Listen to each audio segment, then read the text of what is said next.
সম্পত্তি, ট্রেন আপনার নিজের সম্পত্তি। আপনারা যদি নিজেরা ট্রেনকে রক্ষা করেন তাহলে কিন্তু ট্রেনও সুরক্ষিত থাকবে না, আপনারাও অনেক সুরক্ষিত থাকবে।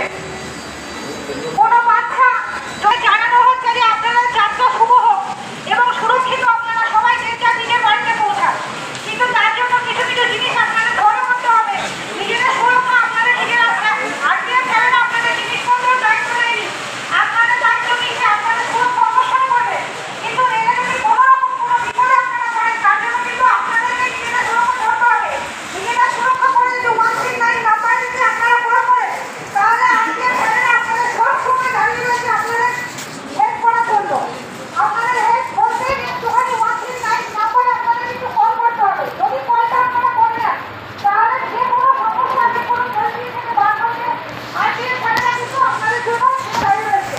এটা একটা প্রশ্ন করবো, আপনারা ট্রেনে যাচ্ছেন, বাসে যাচ্ছেন, কি যাচ্ছেন, নিশ্চয় যে কোনো গন্তব্যস্থানে পৌঁছানোর জন্য আপনি যদি এটি কোনো বিপদে হতে পারে, মানুষ মাত্র বিপদে পড়তে পারে, কেউ অসুস্থ হতে পারে, যদি কোনো আপনার ট্রেনের মধ্যে আপনি যদি অসুস্থ হয়ে পড়েন তাহলে বা আপনার রিলেটিভ বা পাশের কোনো ব্যক্তি যাদের সঙ্গে আপনারা যাচ্ছেন তারা যদি বিপদে পড়ে তাহলে আপনি কী করবেন বলতে পারবেন একটুখানি?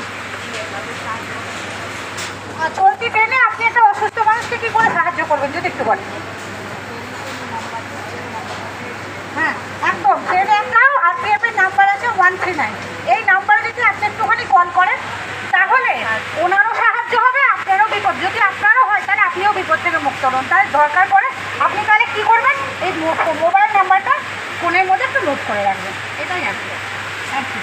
বাহ, আপনারা সবাই একটুখানি যদি জাগরুক হন তাহলে মানুষকে যদি সাহায্য করেন, এই গরমে প্রত্যেকটা মানুষ জলের জন্য বা অন্য কিছু জিনিসের জন্য কষ্ট পাচ্ছে, কিন্তু যে কোনো মানুষ জল খাইয়ে বা কোনো রকম পোশাক খাইয়ে বা কোনো রকম অন্য কেউ অচেনা ব্যক্তি কাছে এই জিনিসগুলোকে খাবেন না, কারণ কোনো ব্যক্তি নিজে খাইয়ে আপনার জিনিসটা কখন